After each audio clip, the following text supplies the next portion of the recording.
My friend Rachel set me up on a blind date tonight. First one since my divorce finalized. I'm terrified. The words hit Ethan Carter like a freight train to the chest. He stood there in the marble lobby of the Monarch Hotel, his hands frozen on the handle of the industrial floor buffer, watching Victoria Ashford disappear through the revolving doors toward her waiting Maserati. His boss, the woman who owned this entire hotel empire, the woman his 7-year-old daughter had been secretly scheming about for weeks. She was talking about him. She just didn't know it yet.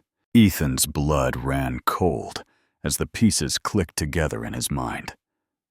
Rachel Martinez, the hotel's event coordinator, Victoria's college roommate and best friend, had orchestrated the whole thing, and his daughter Lily, with her gap-toothed grin and innocent blue eyes, had been her enthusiastic accomplice. The blind date was tonight, with his boss, with Victoria Ashford, whose family name was literally carved into the building's facade, with the woman who signed the checks that kept a roof over his daughter's head. What Ethan didn't know yet, what he couldn't possibly have imagined, standing there in his blue maintenance uniform, with his heart pounding against his ribs, was that hidden inside an old motorcycle sitting in his garage was a secret that had been waiting years to be discovered. A secret that would change both their lives forever. Before we continue, please tell us where in the world are you tuning in from. We love seeing how far our stories travel.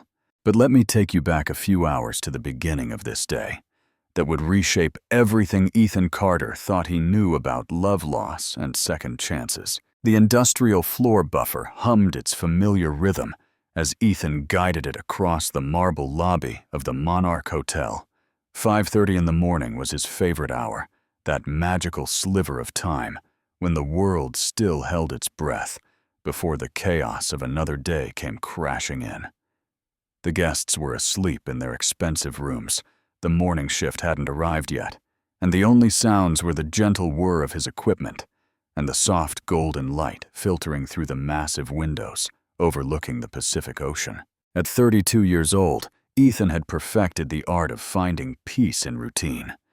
His blue uniform was pressed sharp, just the way he liked it, and his yellow cleaning gloves protected hands that could still disassemble a motorcycle engine, blindfolded despite years away from the mechanic's shop where he'd once worked. 5 years since Grace's death. 4 years working here at the Monarch. 4 years of raising his daughter Lily alone, learning how to be both mother and father to a little girl who deserved so much more than he felt capable of giving. Life had a way of stripping you down to essentials he'd learned. It taught you that dignity lived in how you did the work, not what the work was. A janitor who took pride in his craft was worth more than a CEO who cut corners. That's what Ethan believed anyway. It helped him sleep at night. He moved the buffer in smooth, practiced arcs, watching his reflection blur and sharpen in the polished stone beneath his feet. Forward, pull back, shift left. Forward, back, shift. The rhythm was meditative, almost hypnotic, letting his mind wander to places he usually kept locked away during daylight hours. His thoughts drifted to Lily's excitement the night before, the way she'd been bouncing on her bed in that yellow sundress she loved so much. Blonde curls flying in every direction as she shared her big news. "Daddy, Daddy, Miss Rachel says she found someone perfect for you." Ethan had laughed, reaching out to ruffle her hair with the easy affection that came so naturally between them. "Baby Daddy doesn't need, but you're always lonely." Lily had interrupted, her little face scrunched up with that stubborn determination she'd inherited from her mother. "Miss Rachel says her friend is really nice and pretty, and she likes motorcycles." That detail had made him pause. Motorcycles. Rachel Martinez was the hotel's event coordinator, a force of nature in designer heels, who'd befriended Lily during the staff family picnic last summer. A good woman, genuinely kind, but also the type who saw a single father and immediately started planning his romantic rescue mission whether he wanted one or not. Lily Grace Carter, Ethan had said, using her full name in the tone that always signaled serious conversation between them. What exactly did you and Miss Rachel plan? His daughter had grinned up at him, gap-toothed and completely unrepentant, not an ounce of guilt in those big blue eyes. A blind date tonight. Miss Rachel's friend doesn't know it's you either. It's a surprise for both. The floor buffer caught on something, jolting Ethan back to the present moment. He killed the motor and knelt down, his experienced eyes scanning the polished marble until they caught the glint of something small and shiny. A woman's earring, delicate and expensive, tiny diamonds, catching the lobby lights like captured stars. He pocketed it carefully, making a mental note for lost and found. Some wealthy guest would probably be relieved to have it back. As he stood and stretched, his back movement near the private elevator bank caught his attention. His heart did that stupid thing it always did whenever she appeared, that involuntary skip that he'd been trying to ignore for months now.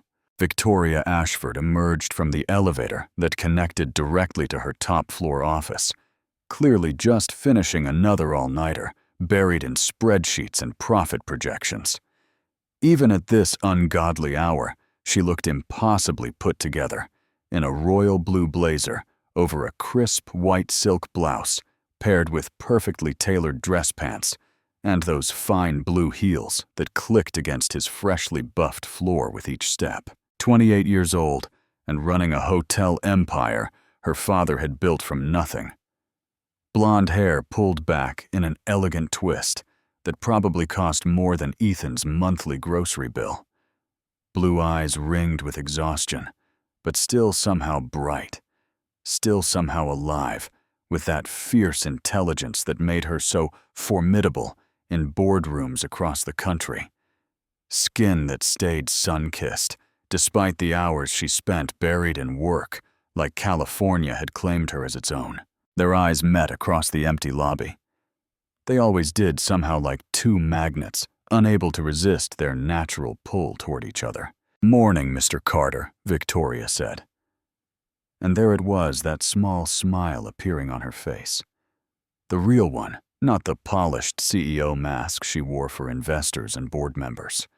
The one that made her look younger, softer, almost vulnerable. "Morning, Miss Ashford." Ethan nodded respectfully, fighting to keep his expression neutral, while his heart hammered against his ribs. "You're here early. You're here." "Leaving late, actually," she corrected with a slight laugh, shifting the leather portfolio tucked under her arm. "Big investor meeting later today. Wanted to review the numbers one more time before facing the wolves." "You'll do great," Ethan said, surprising himself with the certainty in his voice. Where had that come from? "You always do." Something flickered across her expression, quick and complicated. Surprise, maybe. Pleasure.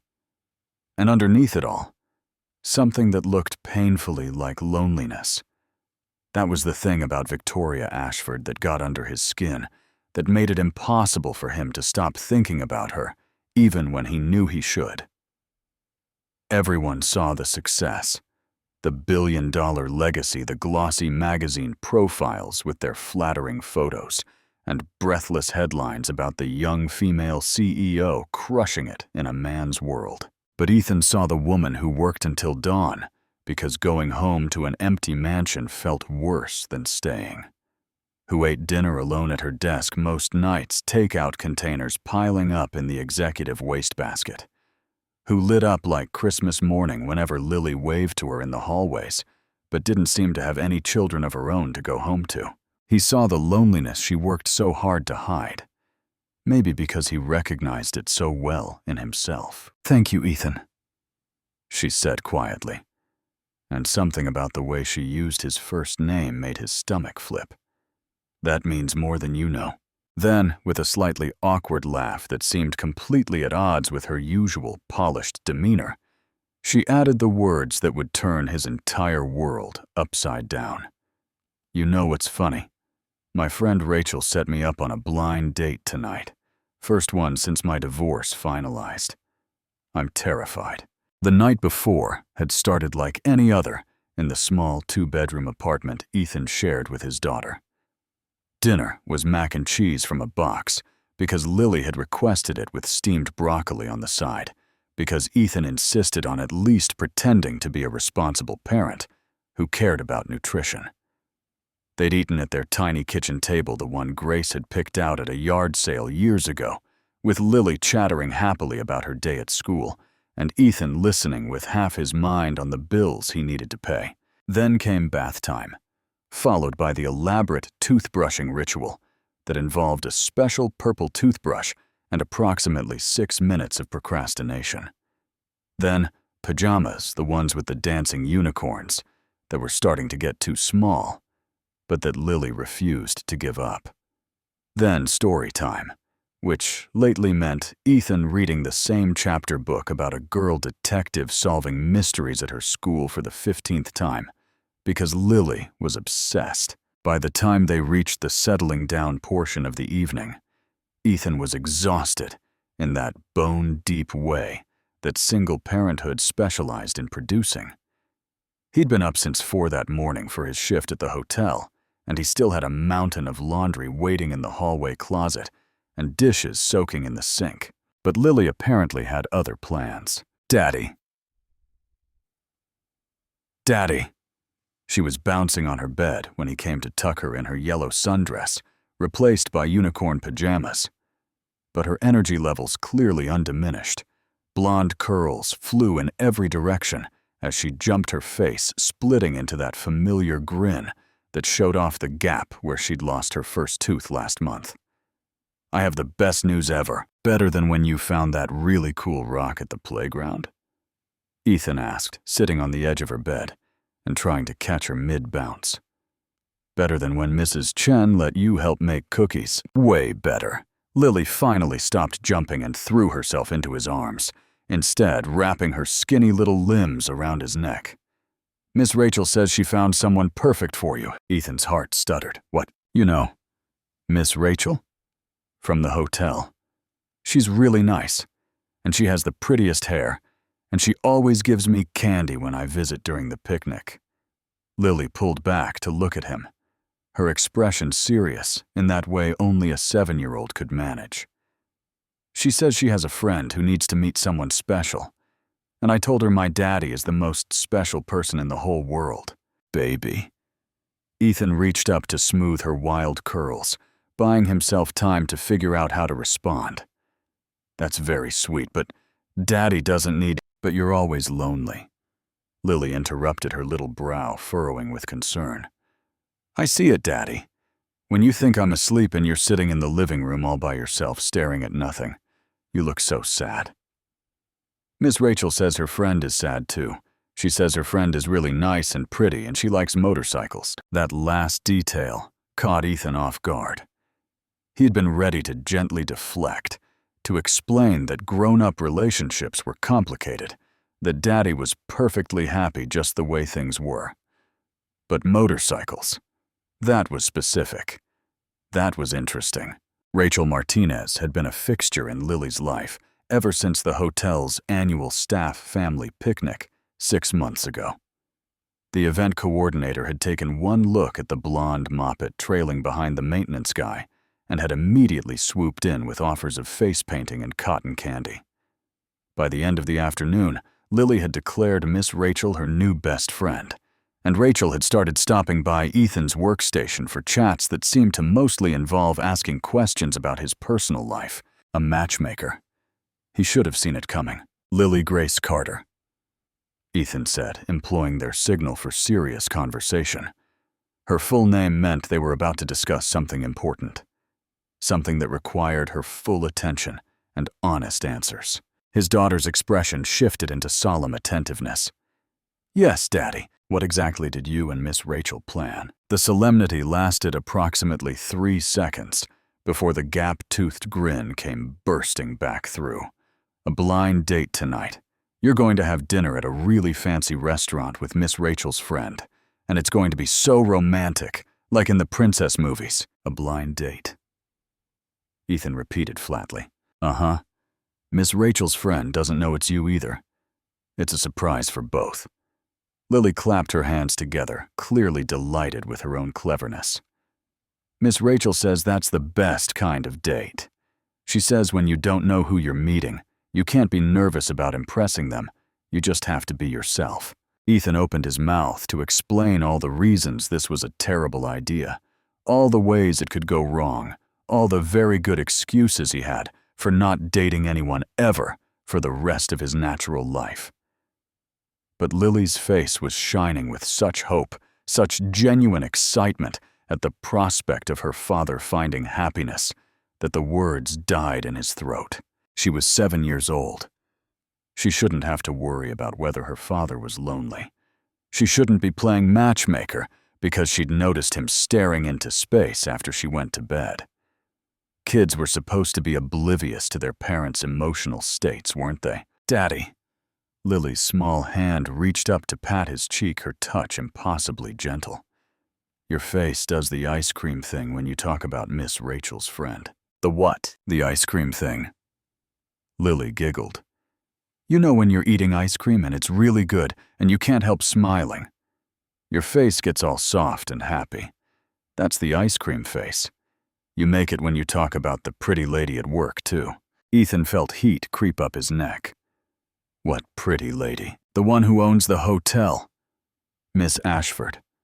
Lily nodded sagely, like she was imparting great wisdom. "You always talk about her at dinner. Miss Ashford looked tired today. I hope she's okay." Miss Ashford complimented the lobby. "I worked extra hard on it. Miss Ashford remembered my birthday wasn't that nice. I don't talk about her that much." Ethan protested weakly. "You do, Daddy. You really do."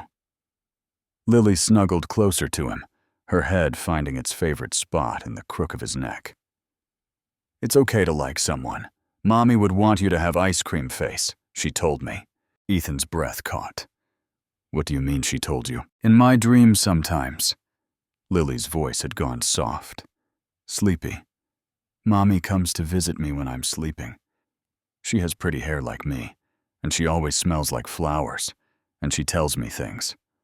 Last time she said, 'Make sure Daddy knows it's okay to be happy.' He forgets sometimes." Tears burned behind Ethan's eyes.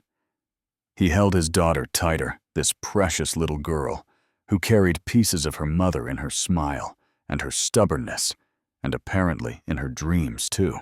"Okay," he whispered into her hair. "Okay, baby.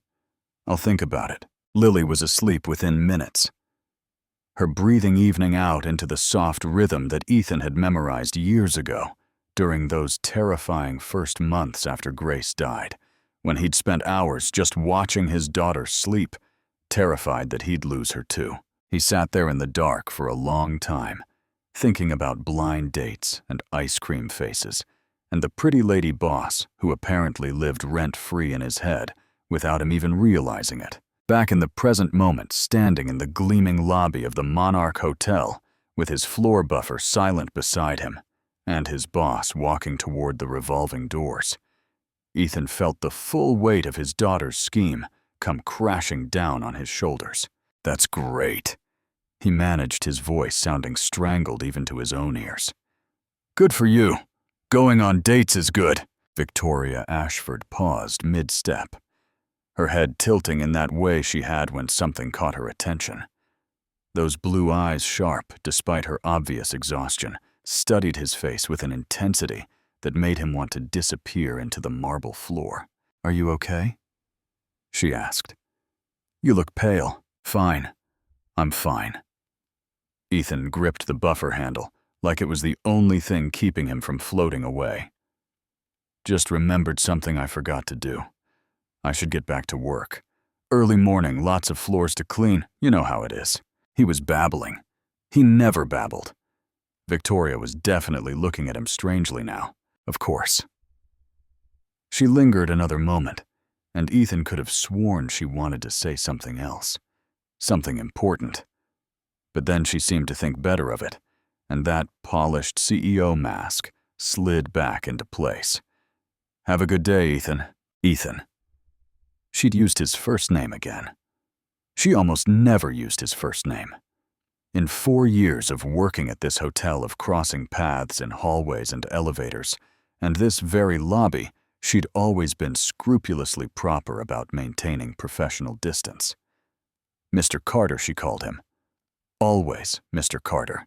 Until now. Ethan watched her disappear through the revolving doors, probably heading to her waiting Maserati, then to her ocean view mansion in La Jolla, where she'd shower and change before her big investor meeting. A world so far removed from his 2-bedroom apartment in Normal Heights that they might as well live on different planets, different galaxies, different universes, where the laws of physics had nothing in common. He probably pulled out his phone with hands that refused to stop shaking and typed out a message to Rachel Martinez. "We need to talk now." The response came back almost immediately, accompanied by a string of laughing emojis that made Ethan want to throw his phone across the lobby. LOL, you figured it out. Don't panic. She's amazing, and you're amazing, and this is fate. The universe is working its magic. Ethan stared at the screen, his thumb hovering over the keyboard, as he tried to formulate a response that adequately conveyed his feelings, without resorting to words his daughter wasn't allowed to say. "You set me up with my boss," he finally typed. "My boss, Rachel. The woman who owns this hotel. The woman who could fire me with a snap of her fingers. Are you insane? Former college roommate, current best friend, and yes, technically your employer," Rachel replied with infuriating cheerfulness. "But hear me out. She talks about you all the time, Ethan. The maintenance guy with the kind eyes. The single dad who's so good with his daughter. The man who always notices when I'm having a bad day. She doesn't even realize she's half in love with you already. I'm just helping nature take its course." Ethan read the message 3 times, certain he was misunderstanding something. Victoria Ashford talked about him. The janitor, the guy who pushed a floor buffer around her lobby at 5 in the morning. "And when she realizes who I am," he typed back. "When she shows up to this date and sees the janitor who cleans her toilets, she'll be humiliated. I'll be fired. This is a disaster, Rachel. This is the opposite of helping." "Trust me," came the reply. "Please, just this once, let yourself have something good. Let yourself be happy. You deserve it, Ethan." So does she. Ethan shoved the phone back in his pocket, his heart pounding so hard it felt like it might crack his ribs. He looked down at his blue maintenance uniform, at the yellow gloves that had become like a second skin, at the industrial floor buffer that had been his constant companion for 4 years. This was crazy. This was absolutely certifiably insane. But even as panic clawed at his throat, a tiny voice in the back of his mind whispered something dangerous. Something that sounded suspiciously like hope. The rest of Ethan's morning shift passed in a blur of mechanical motion. He buffed floors and emptied trash cans and cleaned windows without any conscious awareness of what his hands were doing. His mind was too busy spinning through worst-case scenarios, each one more catastrophic than the last. Victoria shows up to the restaurant, sees him, and laughs in his face before walking out. Victoria shows up, pretends to be polite through dinner out of sheer social obligation, then has him fired first thing Monday morning. Victoria shows up, falls madly in love with him against all logic and reason, and then comes to her senses 3 months later when she realizes she's dating a man who makes less in a year than she spends on shoes. That last scenario was somehow the most terrifying of all. He was so lost in his anxiety spiral that he almost missed the small figure barreling toward him through the staff entrance door. Almost, but not quite, because Lily had never been the kind of child who entered a room quietly. "Daddy!" His daughter burst into the hallway at full speed, her pink dress a blur of color against the beige walls, her light-up sneakers flashing with each step. Rachel Martinez trailed behind her, looking appropriately guilty, but also entirely too pleased with herself. "Baby, you're supposed to be with Mrs. Chen." Ethan caught Lily as she launched herself at his legs, hoisting her up onto his hip, with the practiced ease of 4 years of single parenthood. "What are you doing here? I had to make sure you're not backing out, Billy." Wrapped her arms around his neck, her face deadly serious. "Miss Rachel told me you might try to chicken out. She said I needed to give you a pep talk." A pep talk. Ethan shot Rachel a look that could have melted steel at 50 paces. "Really?" Rachel had the grace to look slightly abashed. She was very insistent. "And I figured reinforcements couldn't hurt." Reinforcements. Ethan set Lily down gently, then turned to face Rachel head-on. "You set me up with Victoria Ashford. Victoria Ashford. The woman whose name is literally carved into the building I work in. The woman who could destroy my career with a single phone call. What were you thinking?" "I was thinking that you're both miserable and lonely and too stubborn to do anything about it," Rachel said calmly. "Ethan, she's been divorced for a year. A full year. Her ex-husband was a tech billionaire who treated her like a decorative accessory at best and an inconvenient obligation at worst. She needs someone real, someone who sees her as a person, not a portfolio." "I'm her employee," Ethan said flatly. "There's a power dynamic here that's—" "She didn't hire you," Rachel interrupted. "Corporate HR did, and technically she's not your direct supervisor. There's at least 3 levels of management between your position and hers. I checked." "You checked. I'm thorough." Rachel crossed her arms, her expression shifting from apologetic to determined. "Look, you can back out. I'll call her right now, make an excuse, tell her something came up. She'll be disappointed, but she'll get over it eventually." "Disappointed?" Ethan's voice cracked on the word. "Why would she be disappointed? She doesn't even know who I am." "She knows you're someone I trust with my best friend's heart. She knows you're someone I've been talking about for months. Someone kind and genuine and good." Rachel's voice softened. "Ethan, when was the last time you let yourself want something? When was the last time you thought maybe, just maybe, you deserve to be happy?" The question hit him like a physical blow. When was the last time he couldn't remember?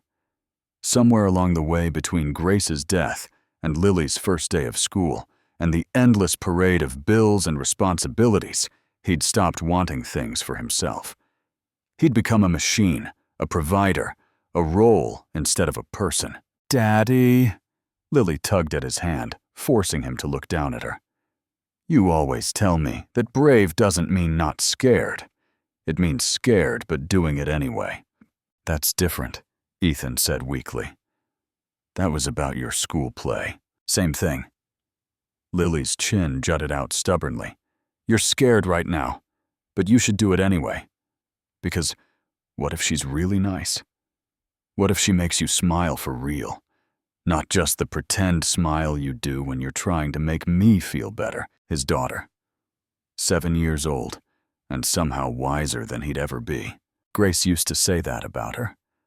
"This one's an old soul," she'd whisper as they watched Lily sleep, marveling at how such a tiny person could hold so much light. She came into this world knowing things the rest of us spend our whole lives trying to figure out. Ethan closed his eyes and let himself feel it. The fear, the hope, the desperate, dangerous wanting that he'd been suppressing for so long, he'd almost forgotten what it felt like. "Fine," he said. "One date. One. But I'm telling her who I am the second she walks in. No surprises, no games. If she wants to leave, she leaves. Deal." Rachel's face split into a triumphant grin. "Deal. And if this blows up in my face, if I lose my job, if I end up humiliated in front of the entire city of San Diego, it won't," Rachel said with infuriating confidence. "Trust me." Lily squeezed his hand, her small fingers warm and reassuring. "It's gonna be okay, Daddy. I can feel it. Miss Rachel's friend is going to love you, and you're going to love her too. And then we can all be happy together." From her lips to God's ears, Ethan thought. From her lips to God's ears. There were nights when Ethan still woke up reaching for his wife. 5 years since they'd lowered her casket into the ground. 5 years of sleeping alone in a bed that still felt too big, and his body still hadn't learned to stop searching for her warmth in the darkness. His hand would stretch across the empty mattress fingers, grasping at cold sheets, and in that horrible moment between sleep and waking, he'd forget. He'd forget that Grace was gone. He'd forget that the cancer had eaten her alive from the inside out. He'd forget everything except the muscle memory of loving her, of curling around her body in the night, like she was the only safe harbor in an ocean of chaos. Then reality would crash back, and he'd lie there, staring at the ceiling, waiting for his heart to stop screaming. The hospital room lived in his memory, with perfect, terrible clarity. Beige walls that were supposed to be soothing, but just felt oppressive. The steady beep of monitors tracking Grace's fading heartbeat. The smell of antiseptic and illness and fear that had soaked into his clothes, his skin, his soul. Grace had been so small by the end. The vibrant, fierce woman he'd married had been whittled down to hollow cheeks and papery skin stretched over fragile bones. But her eyes were still the same, green and bright, and full of a love so overwhelming it hurt to look at directly, like staring into the sun. "Promise me," she'd whispered, her hand trembling in his grip. Every word cost her energy she didn't have left. "Promise me, Ethan. Anything." He'd meant it. He would have promised her the moon, the stars, the entire universe if she'd asked. "Anything, Grace. Just name it. Promise me you'll find happiness again." A tear had slipped down her cheek, tracing the contours of her changed face. "Promise me you won't close your heart. Lily needs to see you love. She needs to know it's possible." The lie had come easily. Too easily. "I promise. I'll try." But even as the words left his mouth, Ethan had known they were empty. How could he ever love anyone else when loving Grace had consumed him so completely? How could he open his heart again when the last time he'd done that, it had been ripped from his chest and buried in a cemetery plot that he still visited every Sunday? She'd died that night. 3 o'clock in the morning, while 2-year-old Lily slept in the waiting room with a neighbor, clutching her yellow bunny that still smelled like her mother's perfume. Ethan had held Grace's hand until long after it went cold, until the nurses gently pried his fingers away, until the sunrise started painting the hospital windows gold. And he realized he'd become a single father without any preparation for the role. The first year was a blur of survival. Wake up, get Lily dressed, feed her something approximating breakfast, take her to daycare, go to work, try not to cry in the break room, pick her up, feed her something approximating dinner, bath time, story time, bedtime, then sit alone in the dark drinking beer he couldn't taste and staring at wedding photos he couldn't bear to put away. Lily had asked for Mommy every night for 6 months straight. Where's Mommy? When's Mommy coming home? Is Mommy sleeping? Can I wake Mommy up? Each question was a knife to the chest. Ethan had fumbled through explanations about angels and heaven, and how Mommy was watching over them from far away. And his daughter had accepted these stories with the terrible, trusting faith of a child who didn't yet understand that sometimes people left and never came back. He'd learned to braid hair from YouTube tutorials. At 2 in the morning, his clumsy fingers working through Lily's tangles while she squirmed and complained. He'd learned to make macaroni and cheese that didn't come from a box, even though Lily preferred the boxed kind anyway. He'd learned to do laundry and pack lunches and sign permission slips, all the domestic tasks Grace had handled so effortlessly, while he'd been oblivious to how much work keeping a family together actually required. He'd quit his job at the motorcycle shop after the first year. The hours were too unpredictable, the pay too inconsistent. A single father needed stability, needed to know exactly when he'd be home to pick up his daughter from school, needed health insurance that didn't bankrupt him every time Lily got an ear infection. The maintenance position at the Monarch Hotel wasn't glamorous. Ethan knew that. He'd gone from diagnosing engine problems and restoring vintage bikes to pushing floor buffers and unclogging toilets. But the hours were steady, the benefits were decent, and he could be there when Lily woke up every morning and when she went to sleep every night. That mattered more than pride. The motorcycle in his garage was the one thing he'd allowed himself. 2 years after Grace died, he'd found it at an estate sale. A vintage Harley-Davidson, beautiful and broken, sitting in some dead rich man's storage unit, waiting for someone to see its potential. The price had been absurdly low because the bike needed complete restoration, and Ethan had felt something stir in his chest that he'd thought had died along with his wife. Want. He'd wanted something for himself. He'd brought the Harley home and spent months bringing it back to life. Lily would sit on a stool in the garage, handing him tools with the solemn responsibility of a surgical nurse, asking endless questions about why this piece went here and what that valve did. The bike had become their bonding ritual, a project that connected father and daughter in grease and laughter, and the satisfaction of making something broken whole again. Grace would have loved it. She had always wanted to ride, had made him promise to take her on a cross-country trip someday, when Lily was old enough to stay with grandparents. That trip would never happen now.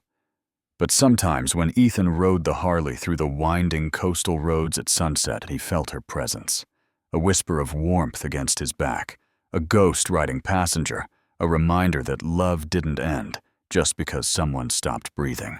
Now standing in the Monarch Hotel, with his daughter's words echoing in his ears, Ethan wondered if Grace was watching. If she was laughing at his terror or cheering him on. If she'd finally gotten tired of waiting for him to keep his promise and had sent a 7-year-old matchmaker to do the job for her. "Okay, Grace," he murmured under his breath, too quiet for Lily or Rachel to hear. "If this is your doing, I hope you know what you're getting me into." The ceiling didn't answer. But somewhere in the back of his mind, he could have sworn he heard his wife's laughter. "Daddy, you're going to be late." Lily's voice echoed through the small apartment, accompanied by the thunder of her footsteps as she raced from her bedroom to the bathroom, where Ethan was attempting to make himself presentable for the most terrifying dinner date of his entire life. "I know, baby, I'm hurrying." "You don't look like you're hurrying. You look like you're staring at yourself in the mirror." Ethan couldn't argue with that assessment. He'd been standing in front of the bathroom mirror for approximately 15 minutes, studying his reflection like he was trying to memorize the face of a stranger. Blue button-down shirt, the one Grace had picked out at a department store years ago when they'd been shopping for something to wear to her cousin's wedding. He hadn't worn it since the funeral. Somehow pulling it off the hanger today had felt significant, like he was finally ready to move forward instead of standing frozen in the past. The shirt still fit, which was something. His dark hair was freshly washed and combed back from his forehead. His jaw was clean-shaven for the first time in weeks. He looked decent, presentable.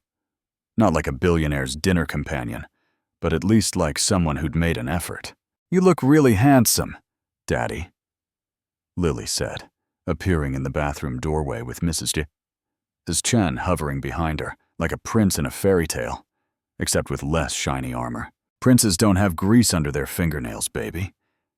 Ethan held up his hands, showing her the faint, dark stains that years of mechanical work had permanently embedded in his skin. No amount of scrubbing would ever fully remove them. "Miss Ashford won't care about that," Lily said, with the absolute confidence of someone who had never doubted anything in her entire life. "She'll see your kind eyes. That's what Miss Rachel says people notice first. Your kind eyes. Miss Rachel says a lot of things." Ethan grabbed his jacket from the hook on the bathroom door, a worn leather bomber that had seen better days, but was the nicest thing he owned besides this shirt. "Okay, Mrs. Chen, you have my number. Bedtime is 8 o'clock, no later. She's already had dinner, but she can have one cookie for dessert if she finishes her vegetables. I remember the routine, Mrs. Chen said, with the patient smile of a woman who'd been babysitting Lily since she was a toddler. Go, have fun, stop worrying. Stop. Worrying is literally 90% of my personality at this point. Then give the other 10% a chance tonight. Mrs. Chen shooed him toward the door. She's going to love you. Now go. Lily threw herself at him for one last hug, her small arms squeezing tight around his waist. Be brave, Daddy. Remember what you always tell me. Scared, but doing it anyway. Scared, but doing it anyway. Ethan repeated, pressing a kiss to the top of her head. I love you, Lily Grace. I love you too, Daddy Ethan. It was their joke, their private language, the call and response that had sustained them through the hardest years of their lives. Now go make ice cream face at Miss Rachel's friend. The Harley was waiting in the apartment building's small parking garage, gleaming under the fluorescent lights like a promise of freedom. Ethan threw his leg over the seat and felt the familiar rumble of the engine vibrate through his bones as he started it up. This bike had been his therapy, his meditation, his one connection to the person he used to be before grief had rewritten his entire identity. On this machine, he wasn't the janitor or the widower or the struggling single dad. He was just a man feeling the wind, existing in the pure physical sensation of speed and motion. He needed that feeling tonight. Needed it desperately. The ride to the restaurant took 20 minutes winding through San Diego's evening traffic, past the glittering lights of the gas lamp quarter along the waterfront, where boats bobbed gently in their moorings. Bella Luna sat at the end of a pier, its warm glow spilling out over the dark water like a beacon, an upscale Italian place. Of course, Rachel would pick somewhere fancy, somewhere that would highlight every difference between Ethan's world and Victoria's. Somewhere he'd probably need a small loan to afford if he insisted on paying his share of the bill. He parked the Harley in the lot, suddenly acutely aware of how it looked among the BMW and Mercedes, and one sleek Maserati that made his stomach lurch with recognition. She was already here. Or someone with identical taste in ludicrously expensive cars was here. Either way, the reality of what he was about to do came crashing down on him with renewed force. This was actually happening. He was actually about to walk into that restaurant, find his boss, and tell her that he was her blind date.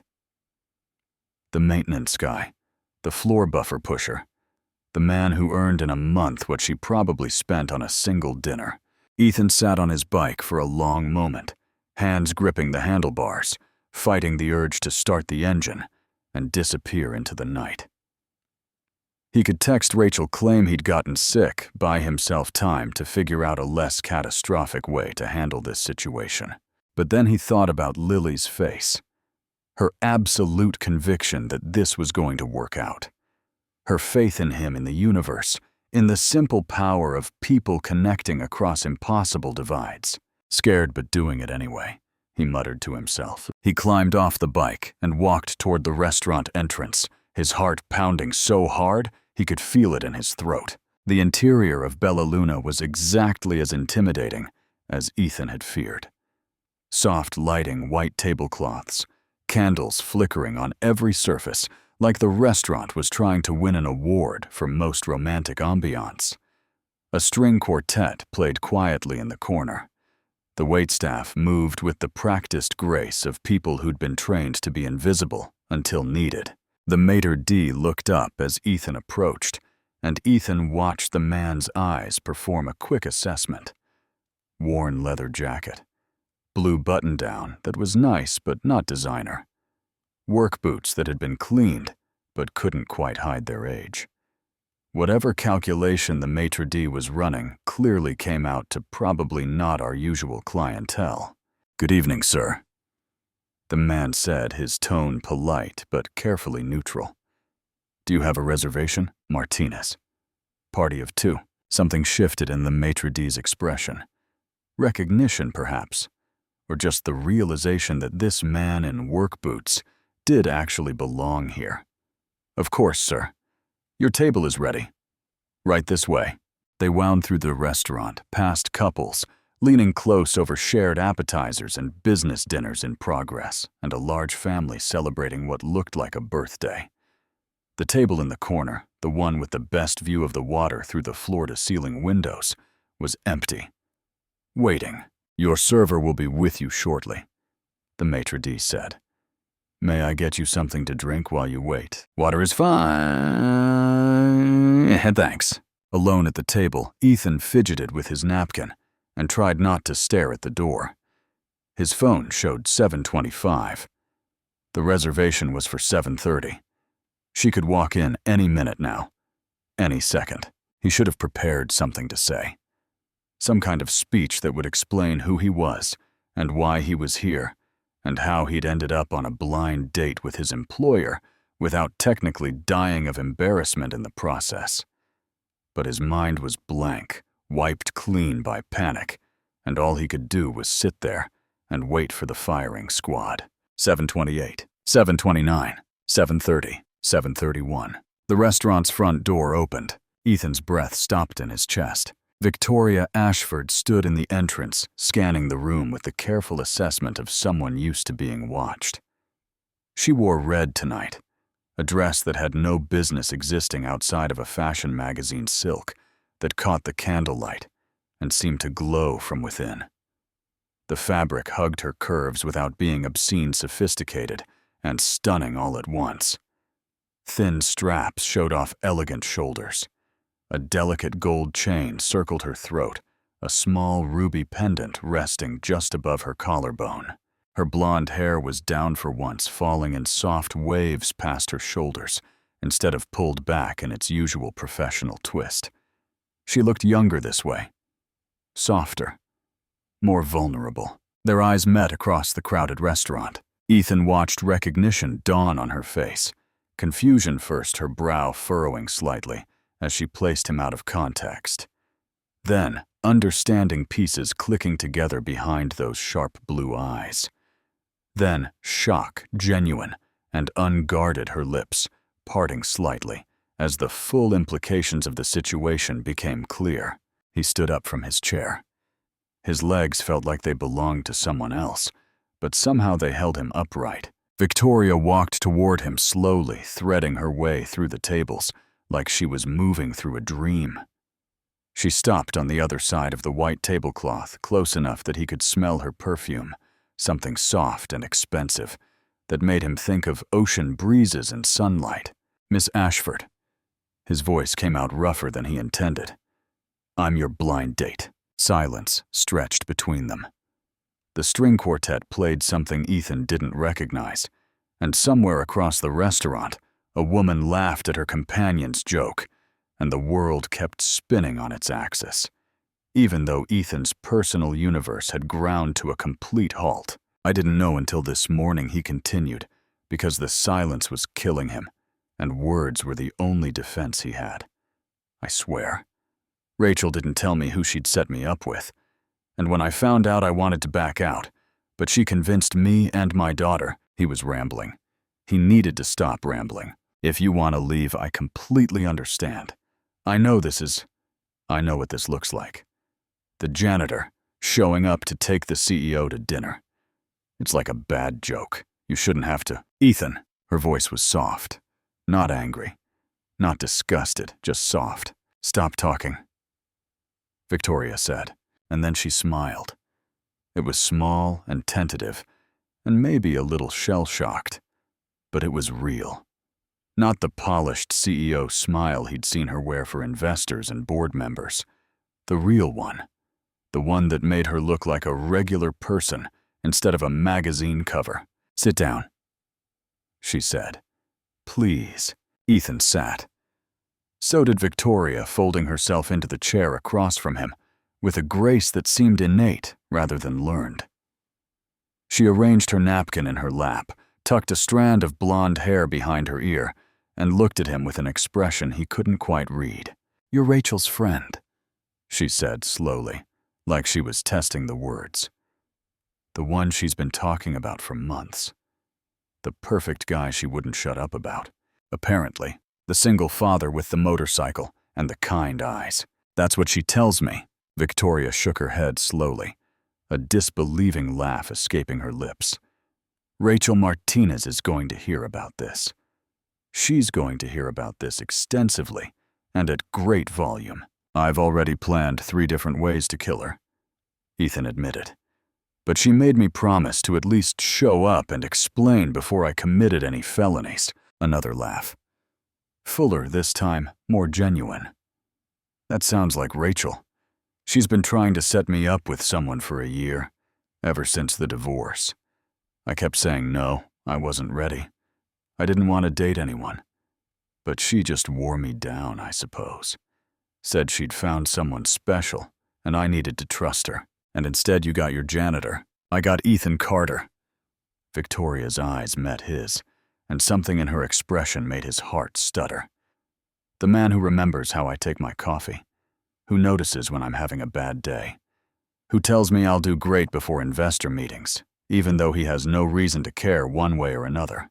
Ethan felt heat creep up his neck. You heard that this morning. I hear a lot of things, Ethan. The question is whether people mean them. She paused, her fingers tracing the edge of her water glass.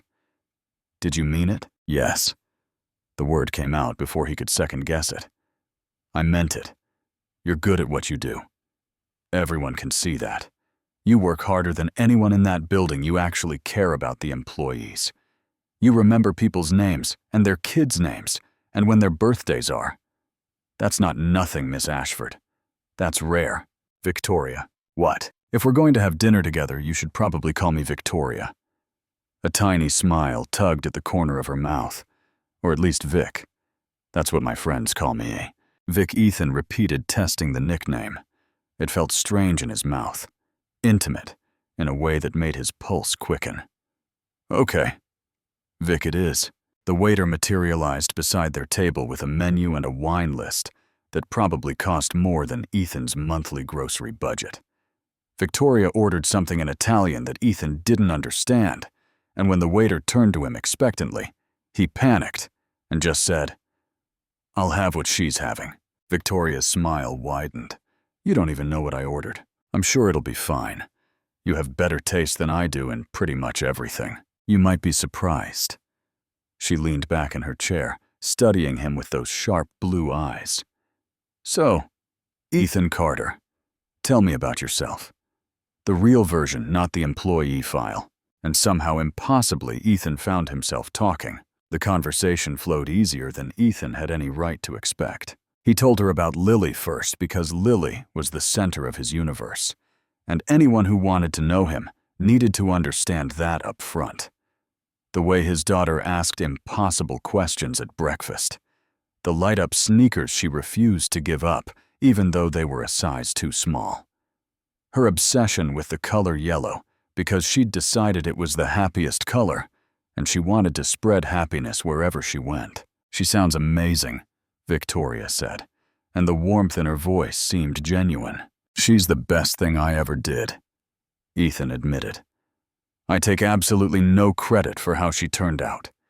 She came into this world already knowing who she was. I'm just the guy who makes sure she has clean clothes and vegetables with dinner. You're selling yourself short. Victoria sipped her wine, a deep red that matched her dress. Single parenting isn't easy. I've watched you at the hotel, you know.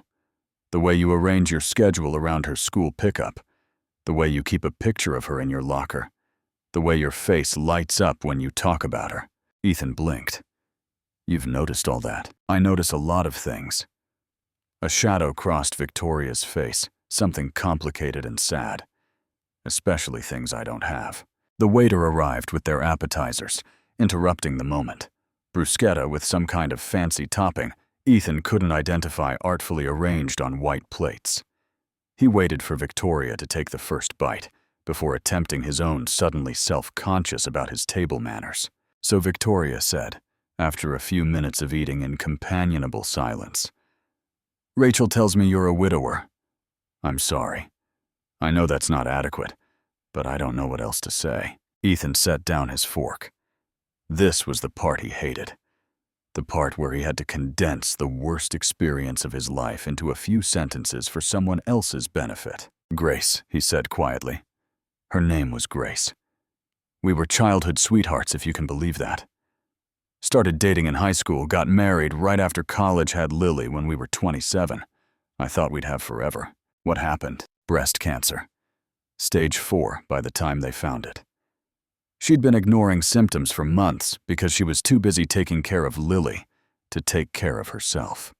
The old bitterness crept into his voice, the anger he still felt, at the disease, at the doctors, who'd missed the signs, at Grace herself for not speaking up sooner. 8 months from diagnosis to the end. Victoria's hand crossed the table, settling gently over his. Her skin was warm, her touch light enough that he could pull away if he wanted to. He didn't want to. Lily was too. Ethan continued, his throat tight. She asked for her mommy every night for 6 months straight. I'd hold her and tell her that mommy was watching from heaven, that mommy still loved her, and the whole time I was dying inside because I couldn't fix it. I couldn't bring Grace back. I couldn't make my daughter's world make sense again. But you stayed, Victoria said softly. You could have fallen apart. Nobody would have blamed you. But you stayed, and you raised her, and you made sure she knew she was loved. What else was I going to do? Ethan shrugged, uncomfortable with anything that felt like praise. She needed me. That's the job. You show up even when it's hard. Something flickered in Victoria's eyes.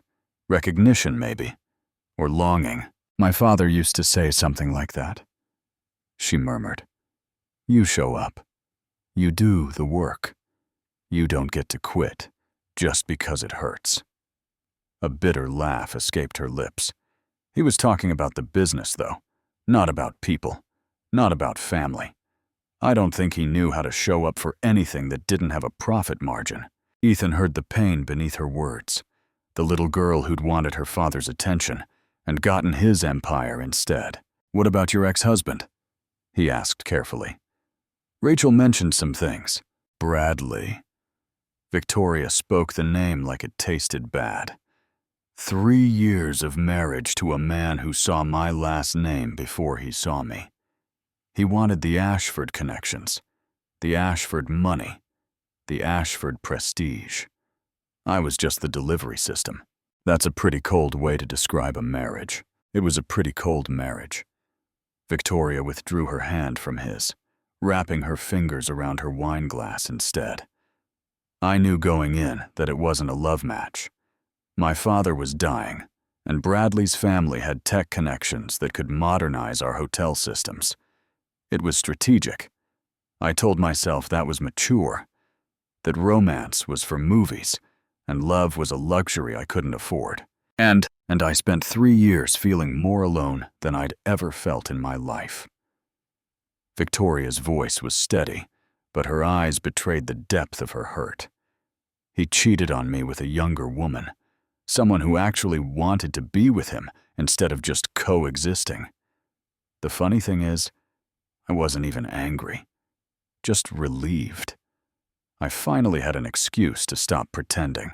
The entrees arrived, some kind of pasta dish that smelled incredible and looked like it belonged in a food magazine. Ethan barely noticed. He was too focused on the woman across from him, this brilliant, lonely person who'd somehow ended up in the same restaurant as him on a night that felt increasingly like fate. Can I tell you something? Victoria asked after they'd eaten in silence for a few minutes. Anything. This is the first time in years that I haven't felt like I'm performing.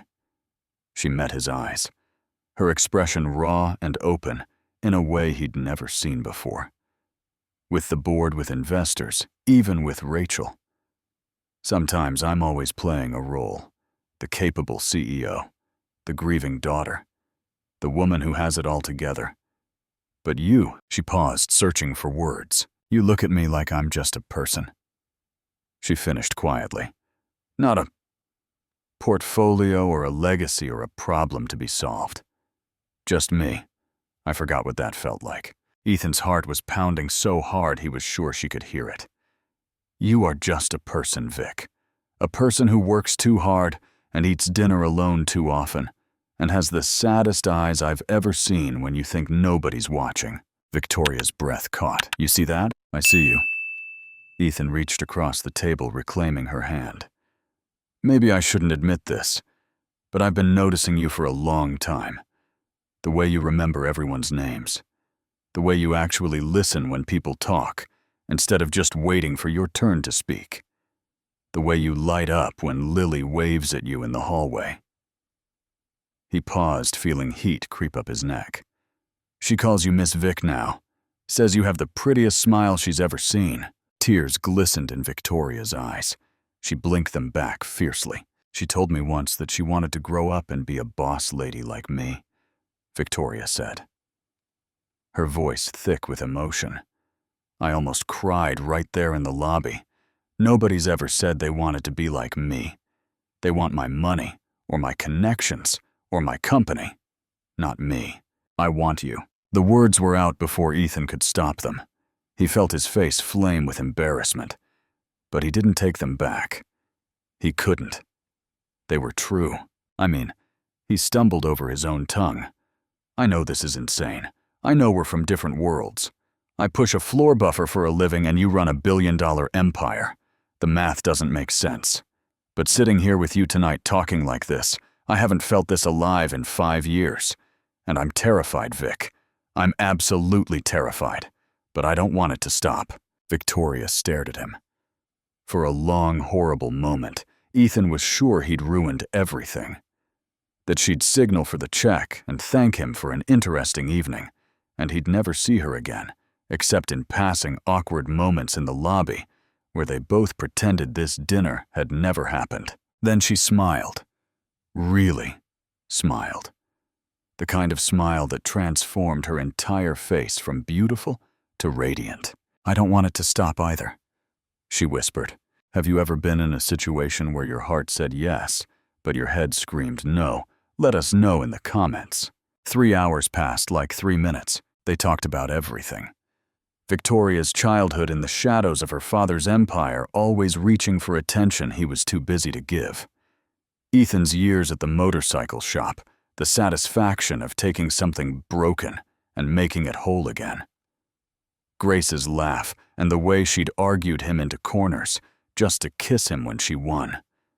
Bradley's cold indifference and the 1,000 small humiliations of a marriage built on transaction rather than love. They discovered shared interests they never would have guessed. A love of old movies, the classic black and white ones from Hollywood's golden age. A weakness for terrible diner food, greasy burgers, and milkshakes that came in metal cups. A fascination with motorcycles that made Victoria's eyes light up when Ethan mentioned his Harley. My father had a motorcycle, she said, leaning forward with sudden intensity. I remember sitting on it in the garage when I was little, pretending I was riding through the mountains. He promised to teach me when I got older. But then she trailed off, her expression clouding. He got sick, and then he died, and the bike got sold at some estate auction, and I never saw it again. I could teach you, Ethan offered, if you wanted. It's not hard once you get the balance right. Really. The hope in her voice made her sound younger, less like a CEO, and more like a regular person discovering something exciting. You'd do that, absolutely. Lily would probably insist on supervising. She takes the role of assistant very seriously. Victoria laughed, bright and genuine. I'd like that. Meeting Lily properly, I mean. Not just waving at her in hallways. She'd love that. She has been talking about you for months. The pretty lady boss, Miss Vic. I'm pretty sure she's half in love with you already. The feeling is mutual. Victoria's expression softened. There's something about that kid, Ethan. She looks at the world like it's full of magic waiting to be discovered. I see her bouncing down the hallways in those light-up sneakers, and I think, God, I hope she never loses that. I hope the world doesn't crush it out of her. It won't, Ethan said firmly. I won't let it. I believe you. The waiter appeared with dessert menus, but neither of them was ready for the evening to end. They ordered tiramisu to share and coffee that they let grow cold because they were too busy talking to drink it. "Can I ask you something personal?" Victoria said her fork tracing patterns in the cocoa dust. "At this point, I think we've covered most of the personal territory. Why are you still single?" She held up a hand before he could respond. "And I don't mean that in a what's wrong with you way. I mean, you're kind and you're genuine, and you clearly have your life together, despite everything you've been through. There must have been women interested." Ethan sighed. "There have been. A few. Mrs. Chen's tried to set me up with her granddaughter about 6 times. Colleagues from the hotel have hinted. Even Lily's teacher last year seemed a little too interested in scheduling conferences. So what happened? I couldn't let go." The words came out more honest than he intended. "Every time I thought about dating someone, about kissing someone who wasn't Grace, I felt like I was betraying her. Like I was admitting that what we had wasn't enough. That I needed more than her memory. But tonight," Ethan met her eyes. "Tonight feels different. I don't know why. Maybe it's because you understand loss in a way those other women didn't. Maybe it's because I've been noticing you for so long that it doesn't feel like starting over. It feels like continuing something that already began." He paused, gathering his courage. Or maybe Lily was right. Maybe some people are just meant to find each other. Victoria reached across the table and took his hand. Her fingers were warm, her grip firm. "I'm not looking for a replacement for what I lost," she said quietly. "I'm not trying to fill my father's absence or erase my failed marriage. But I am looking for something real, something that matters. And this tonight, this feels more real than anything I've experienced in years." "Same," Ethan admitted. "God, same." They stayed until the restaurant started dimming lights, the universal signal that it was time to leave. Ethan tried to pay the bill, but Victoria insisted on splitting it, waving away his protests with a practicality he appreciated. "You're not my employee right now," she said firmly. "You're my date." We split, walking out into the cool San Diego night, the waterfront glittering with reflected city lights. Ethan felt like he was floating somewhere above his own body. This couldn't be real. Things like this didn't happen to people like him. Victoria paused beside his Harley, running her fingers along the chrome with an expression of reverent fascination. "It's beautiful," she murmured. "I can see why you love it." "It saved me," Ethan admitted. "After Grace died, when I felt like I was drowning in grief and responsibility and fear, working on this bike was the only thing that made me feel like myself. Like there was still a person inside all the pain." Victoria turned to face him, her expression soft in the moonlight. "Thank you for tonight," she said. "I know this wasn't what either of us expected, but I'm glad it happened. I'm glad it was you." "Me too." Ethan's voice was rough with emotion. "Vic, I know this is complicated. I know there are a million reasons why this can't work. But I don't want tonight to be the end. I want to see you again. Not as your employee, as whatever this is." Victoria stepped closer. Close enough that he could smell her perfume, could see the tiny freckles scattered across the bridge of her nose, could count the individual lashes framing her impossibly blue eyes. "Then take me for a ride," she whispered. "What?" "On your motorcycle, right now. Take me somewhere beautiful." Ethan's heart was pounding so hard it actually hurt. "Are you sure?" "In that dress." Victoria glanced down at her designer gown, then back up at him with a mischievous smile. "I've spent my whole life being careful. Tonight I want to be reckless." He handed her the helmet, watched her slip off those expensive heels, and climb onto the bike behind him, with more grace than he'd expected. Her arms wrapped around his waist, her body pressed against his back, and for a moment Ethan couldn't breathe. Then he started the engine, and they were flying. They rode through the San Diego night for what felt like hours, winding along the coastal roads with the Pacific Ocean glittering on one side and the city lights twinkling on the other. Victoria's arms stayed wrapped around Ethan's waist, her cheek pressed against his back, her laughter carried away by the wind whenever he took a curve a little faster than necessary. He took her to his favorite overlook, a cliff-edge parking lot that tourists never seem to find, where you could see the entire city spread out below like a carpet of stars. They sat on a wooden bench that had probably been there since before he was born, close enough that their shoulders touched, watching the lights shimmer in the distance. "I can't remember the last time I felt this free," Victoria said quietly. Her hair was windswept. Her designer dress wrinkled, her makeup slightly smudged. She'd never looked more beautiful. Me neither. Ethan stared out at the cityscape, trying to memorize this moment. "It's funny. I spend so much time being responsible, being careful, making sure everything is planned and organized and safe. I forgot what it felt like to just exist, to be somewhere beautiful with someone I care about, and not think about what comes next." "Is that what this is?" Victoria turned to look at him. "Caring about someone. I think so. Is that crazy? We've known each other for years, but we've never really talked. Not like this. Not as people instead of job titles. Maybe that's why it feels so intense." Victoria drew her knees up to her chest, hugging them like a child. "We've been circling each other for years, building up, I don't know. Curiosity, interest. Something that was never supposed to go anywhere because of who we are and what we do. And now I don't want to circle anymore." She met his eyes, her expression fierce and vulnerable all at once. "I want to crash into you, Ethan. I want to stop being careful and just see what happens." Ethan's breath caught. "I know it's risky. I know the board will have opinions. I know the press will have a field day. Billionaire CEO dating hotel janitor. Can you imagine the headlines?" "I've imagined them," Ethan admitted. "They're not pretty." "Do you care?" The question hung in the air between them. Did he care?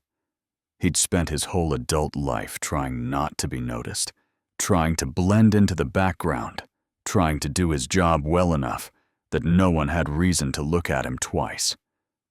The idea of being dragged into the spotlight, of having his face plastered across tabloids and gossip sites, made his stomach churn.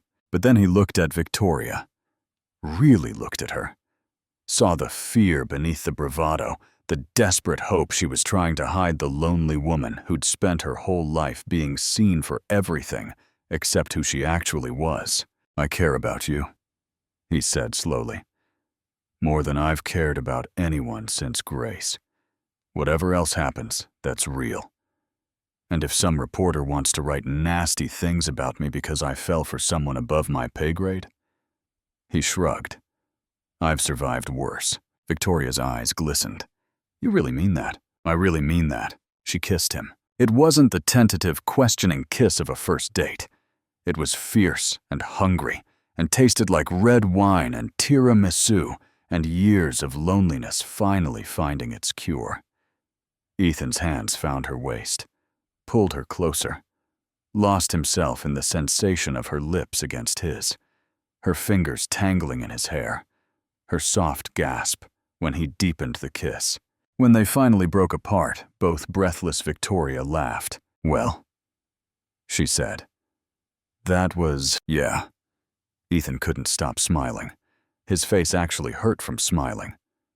"Yeah, it was. So what happens now?" "I take you home. You get some sleep before your investor meeting tomorrow." And then he hesitated. "And then maybe Saturday, if you're free, you could come over. Meet Lily properly. I could give you that motorcycle lesson I promised." Victoria's face lit up. "I'd like that. It won't be fancy.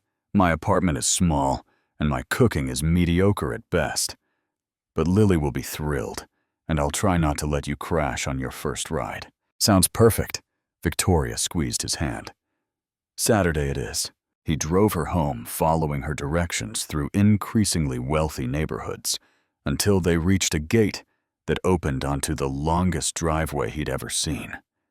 The mansion at the end was ridiculous, all glass and modern angles, overlooking the ocean, The kind of place that probably had its own zip code. "This is me," Victoria said unnecessarily as he parked the bike. "Nice place. It's too big. I rattle around in there like a marble in a box." She slid off the motorcycle, handed him back the helmet. "Thank you, Ethan. For everything. For showing up even though you were terrified. For being honest with me. For making me feel like a regular person for one incredible night. Thank you for giving me a chance." He caught her hand before she could walk away. "Saturday. Don't forget. I won't." She leaned down and kissed him once more, soft and sweet. "Good night, Ethan Carter." "Good night, Vic." He watched her walk up the endless driveway until she disappeared through a door that probably cost more than his car. Then he started the engine and headed home. His heart so full it felt like it might burst. Lily was asleep when he got back, curled up on the couch with Mrs. Chen dozing in the armchair nearby. He carried his daughter to bed, tucked her in, pressed a kiss to her forehead. "How'd it go?" Mrs. Chen whispered, gathering her things. Ethan couldn't contain his grin. "I think it went really well." The elderly woman smiled knowingly.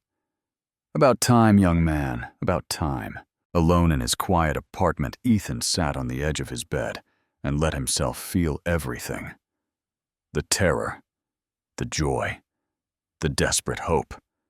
The sense that something fundamental had shifted in his universe, that the man who woke up this morning wasn't the same man who would go to sleep tonight. He pulled out his phone and typed a message to Victoria. "Home safe. Can't stop thinking about tonight. Saturday can't come soon enough." The response came almost immediately. "Me neither." "Sweet dreams, Ethan." He fell asleep with a smile on his face for the first time in 5 years. The weeks that followed blurred together in a haze of stolen moments and growing intimacy that still made Ethan dizzy when he stopped to think about it. Saturday had been everything he'd hoped for, and more. Victoria had arrived at his tiny apartment in jeans and a simple white blouse, her hair pulled back in a practical ponytail, looking more relaxed than he'd ever seen her.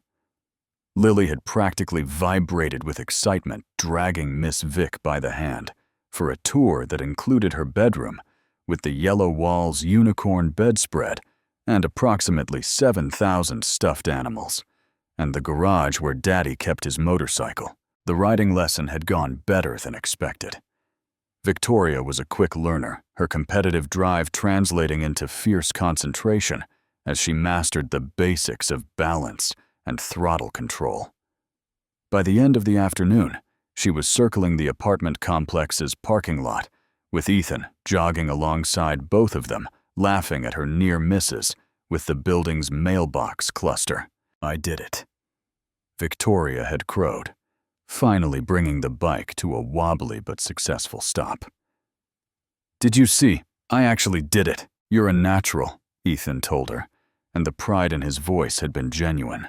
Lily had declared the whole thing the best day ever and insisted that Miss Vic stay for dinner, which turned into a messy but joyful affair involving homemade pizza with too many toppings and a Disney movie marathon on the living room couch.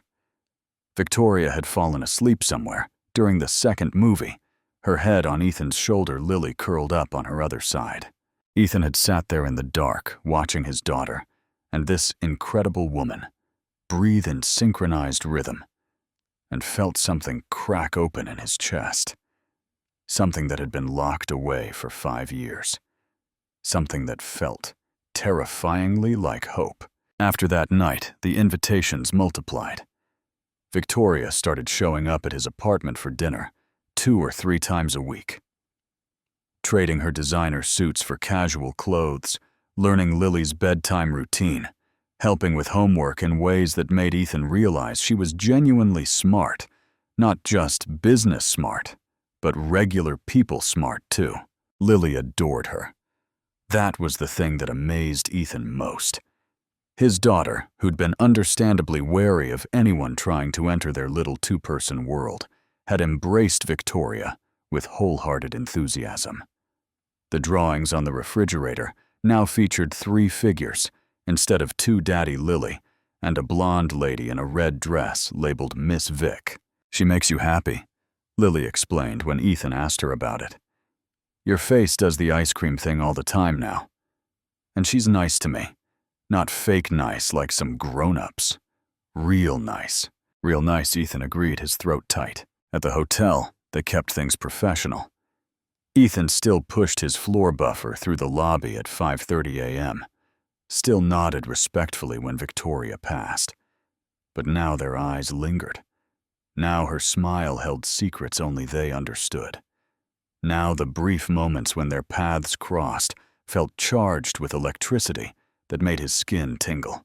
Rachel Martinez watched all of this with barely concealed delight, taking every opportunity to remind them both that she was an absolute genius who deserved credit for their happiness. "I should charge matchmaking fees," she'd announced one afternoon when she caught Victoria sneaking down to the maintenance level with coffee.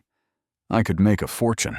"You could also make yourself scarce," Victoria had replied sweetly.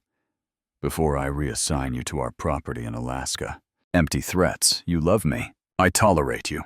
But the smile on Victoria's face had been warm, and the hug she'd given Rachel had been genuine, and Ethan had watched the interaction with a feeling of gratitude that surprised him. Rachel's meddling had changed his life. He couldn't regret that. 2 months into their relationship, Victoria started making changes at the hotel that went beyond their personal connection. She implemented flexible scheduling for employees, with children citing Ethan's situation as inspiration. She created an emergency fund for staff facing unexpected hardships. She personally walked through the maintenance department, learning everyone's names, asking about their families, treating them like people instead of positions. "You don't have to do all this," Ethan told her one night, when they were curled up on his couch after Lily had gone to bed. "You were a good boss before." "I was an absent boss before," Victoria corrected. "I signed off on policies I'd never really thought about. I let HR handle everything because it was easier than engaging." She turned to look at him, her expression serious. "You showed me what the people who work for me actually deal with. The juggling, the sacrifices, the way they make their whole lives revolve around schedules and paychecks and hoping nothing goes wrong because they can't afford for anything to go wrong. I didn't show you anything. You showed me everything." She kissed him softly. "Just by being you. Have you ever had someone see you so clearly that it changed how you saw yourself? Let us know in the comments." The paparazzi found them 3 months in. Ethan should have expected it. Victoria was one of the most photographed women in California's business community. Her every move tracked by reporters hoping for scandal. The fact that they'd stayed under the radar for as long as they had was nothing short of miraculous. It happened at a diner, one of their regular spots, a greasy spoon in a neighborhood nobody wealthy would think to visit. They'd been sharing a milkshake Lily between them in the vinyl booth, all 3 of them laughing at something ridiculous when the flash went off. Ethan saw the photographer through the window a second too late. A man with a long lens camera, snapping picture after picture before someone inside shouted, and he took off running. Victoria's face went pale. "Oh no." What's then?" Ethan understood. "Oh, I'm sorry." Her voice shook. "I'm so sorry, Ethan. I should have been more careful. I should have—" "Hey." He reached across the table, took her hand. "Whatever happens, we deal with it together, okay? That was always the deal." The headlines hit the next morning. Billionaire, CTO's secret family. Ashford heiress. Slumming it with hotel janitor. Gold digger alert. Mystery man. Hook's rich CEO. The photos were everywhere. Victoria laughing with her head thrown back. Ethan wiping milkshake from Lily's chin. The 3 of them looking despite the cheap diner setting like a family. The comments section was brutal. People speculating about Ethan's motives, questioning Victoria's judgment, dragging Lily into conspiracy theories about whether she was really his daughter or some kind of prop in an elaborate con.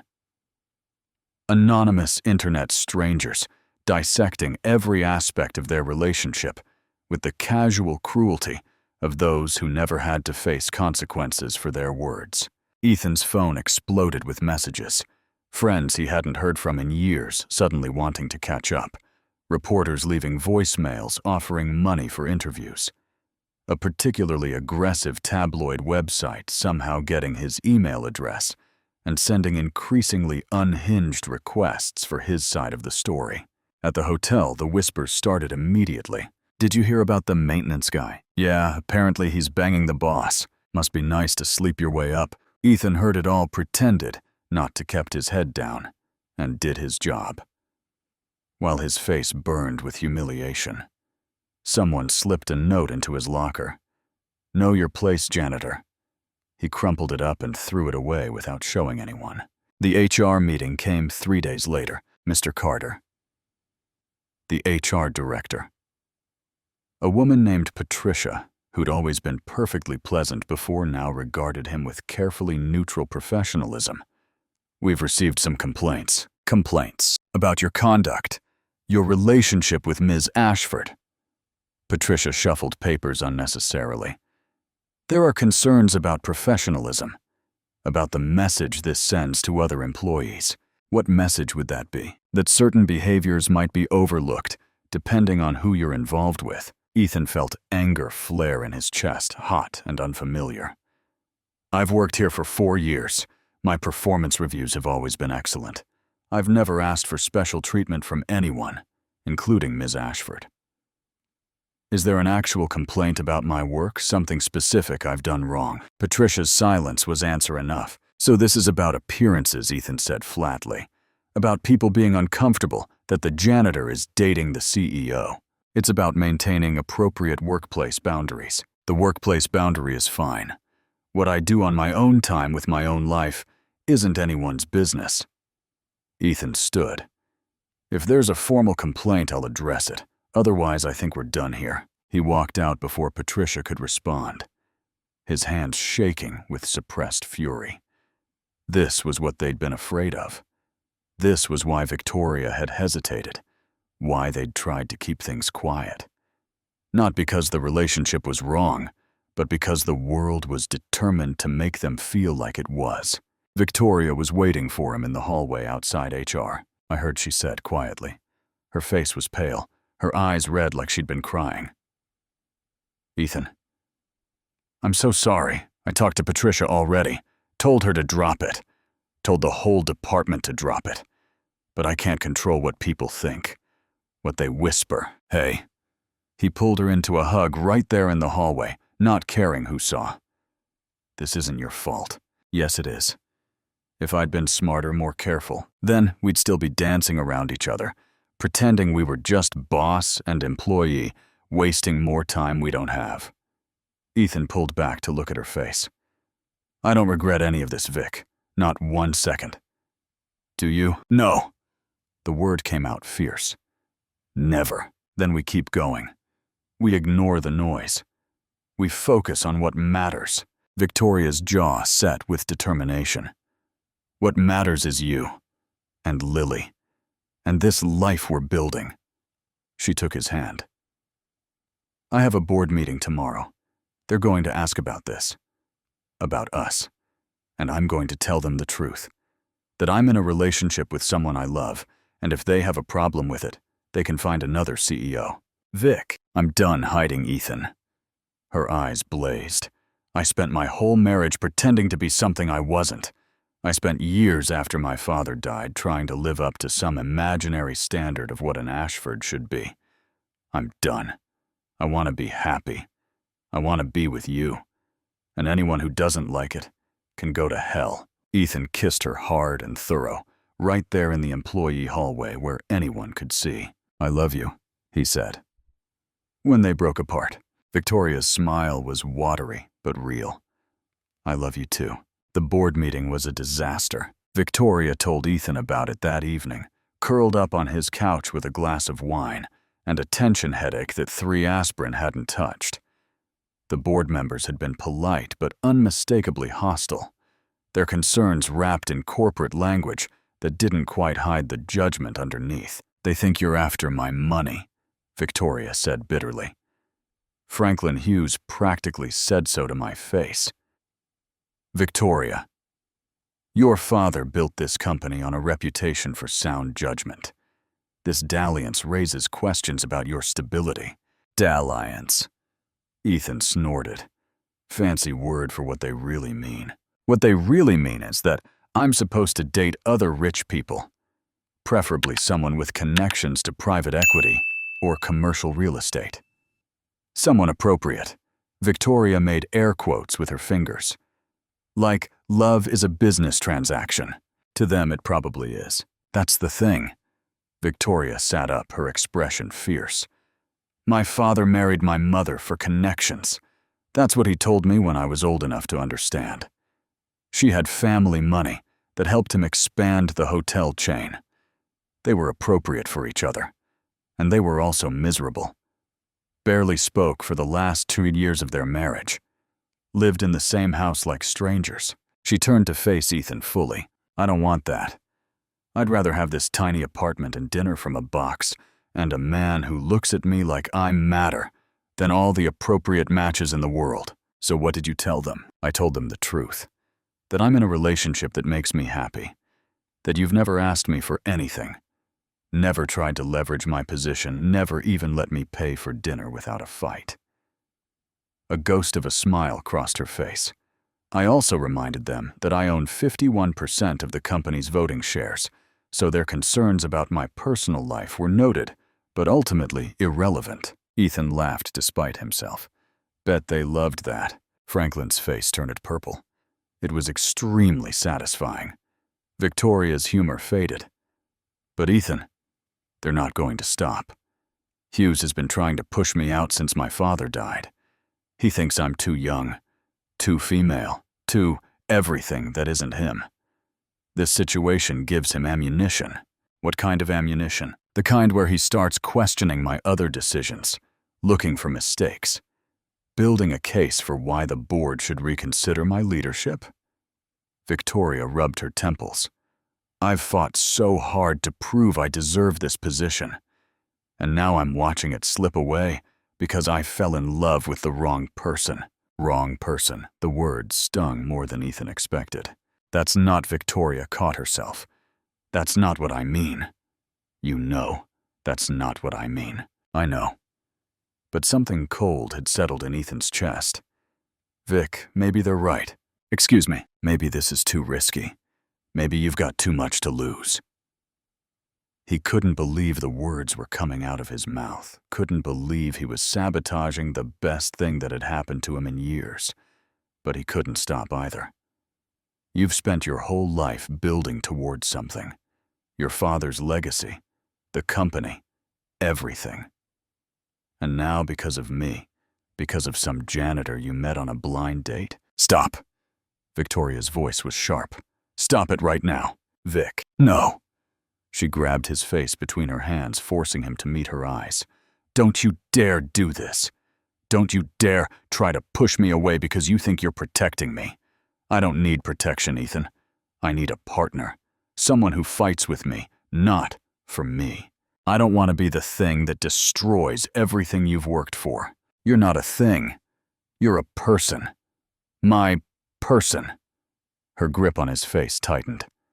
I love you, you impossible, stubborn man.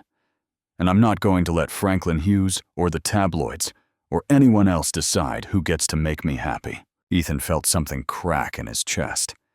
Some wall he'd been building without realizing it. Some defense mechanism left over from years of grief and fear. I'm scared, he admitted. I've lost someone before. I know what it feels like when the thing you love most in the world gets taken away. And the idea of you giving up everything for me, sacrificing your future for some relationship that might not even… Ethan. Victoria's voice went soft. I'm not giving up anything. I'm choosing something. There's a difference. What if it doesn't work out? Then at least we tried. At least we were brave enough to reach for something real. She kissed him gently. Life doesn't come with guarantees. My father worked himself into an early grave trying to control everything, to eliminate every risk. And he still died alone. I don't want that. I want mess and uncertainty and a man who makes me laugh and a little girl who calls me Miss Vic and lets me help with her homework. Tears burned behind Ethan's eyes. Vic, I choose you, Victoria whispered. God, Ethan, I choose you so much it terrifies me. Please don't make me keep choosing alone. He pulled her into his arms, held her tight, felt her heartbeat against his chest. Together, he said into her hair, whatever comes, we face it together. Together, Victoria agreed. Outside, the sun was setting over San Diego, painting the sky in shades of orange and gold. Inside the tiny apartment, two people who'd found each other against all odds held on and refused to let go. 4 months into the relationship, on a perfect Saturday afternoon in late spring, everything changed. Victoria had become a regular fixture in Ethan's garage by then. The motorcycle lessons had progressed from wobbly circles in the parking lot to actual rides along quiet back roads, with Ethan following on his own bike to make sure she was safe. She had a natural talent for it, a fearlessness that made him simultaneously proud and terrified. That particular Saturday, Lily was stationed on her usual stool in the corner, supervising while Victoria practiced tight turns around a course of traffic cones Ethan had borrowed from the hotel's parking lot. The garage smelled like motor oil and warm concrete, the familiar scents that always made Ethan feel grounded. I think I've got it, Victoria called out, bringing the bike to a smooth stop after successfully navigating the entire course without knocking over a single cone. Did you see? That was perfect, almost perfect, Ethan teased. You wobbled on the third turn. Constructive criticism noted and ignored. Victoria beamed at him, her face flushed with exertion and joy. Admit it. I'm a natural.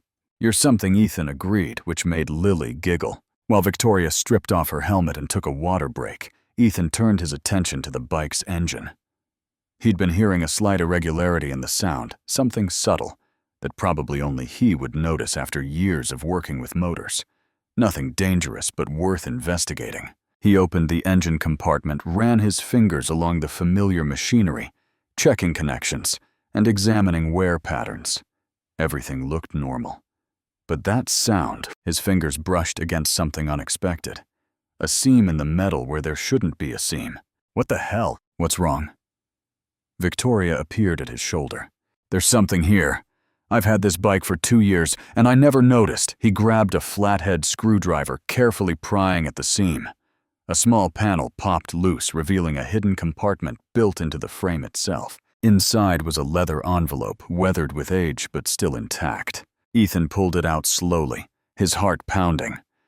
The leather was real expensive, the kind of thing wealthy people used for important documents. Written on the front in faded but elegant handwriting were 4 words, for Victoria, when she's ready. Time seemed to stop. Ethan stared at the envelope, then at Victoria, then back at the envelope. His mind was racing, trying to make connections that shouldn't be possible. Vic. His voice came out strange. This is your name. Victoria's face had gone white. She reached for the envelope with trembling hands, her fingers tracing the letters like she was reading Braille. That's my father's handwriting, she whispered. What? My father. William Ashford. She looked up at Ethan, her eyes wide with something between wonder and fear. This was his motorcycle. The one I told you about. The one I used to sit on when I was a little girl. Ethan's stomach dropped. The one that got sold at an estate auction after he died. Yes. Victoria's voice cracked. I didn't know. I never thought to. She shook her head, struggling to process. How is this possible? How did you end up with my father's motorcycle? I bought it at a sale 2 years ago, Ethan said slowly, the pieces clicking together in his mind. The estate of some rich guy, they said. Business mogul. Lots of nice stuff going cheap because the family wanted to clear things out quickly. My mother. Victoria's jaw tightened. She handled the estate after Daddy died. Couldn't get rid of his things fast enough. Said they were reminders of everything she'd given up for a man who was never really there. Lily had climbed down from her stool, sensing the gravity of the moment. She slipped her hand into Ethan's, her small fingers gripping tight. "Daddy," she whispered. "Is Miss Vic okay?" "I think so, baby." Ethan squeezed her hand. "I think something amazing just happened." Victoria was still staring at the envelope, tears streaming down her cheeks. "He left me a letter," she said wonderingly, "hidden in the bike, waiting for me to find it. All these years it's been waiting. Do you want to open it?" Victoria looked up at him, vulnerable in a way he'd never seen before. "Will you read it with me?" she asked. "I don't think I can do this alone." They sat on the garage floor, all three of them, Victoria between Ethan and Lily. The concrete was hard and cold, but none of them noticed. The envelope sat in Victoria's lap, like a living thing full of possibilities and potential pain. "Take your time," Ethan said softly. "There's no rush, I know." Victoria took a deep breath. "It's just, I've wanted to talk to him for so long, to ask him things, to understand why he made the choices he made. And now maybe you can." Victoria nodded slowly. She slid her finger under the envelope's seal, breaking the old glue with exquisite care. Inside was a single sheet of paper, covered in her father's distinctive handwriting. She began to read aloud, her voice trembling. "My dearest Victoria, if you're reading this, I'm gone. And somehow against all odds you found the bike. I hoped you would. I arranged for this motorcycle to go to auction when I died, trusted that fate, or the universe, or whatever you want to call it, would bring it back to you when you needed it most. I'm writing this at 2 a.m. sitting in my study while you sleep upstairs. You're 20 years old, home from college for the summer, and I can already see the woman you're becoming. Smart, driven, determined to prove yourself to a world that underestimates you. You remind me so much of myself at that age that it breaks my heart. Because here's the truth. I've never told you I spent my life building an empire, and I'm not sure it was worth the cost. I missed your first steps because I was in a meeting. I missed your school plays because I was closing deals. I missed 1,000 ordinary moments that turned into years, that turned into a lifetime of regret. Your mother and I stopped loving each other somewhere along the way, but we were too busy maintaining the image to notice until it was too late. This motorcycle was my escape. The one thing I did purely for joy, with no business purpose, no strategic value.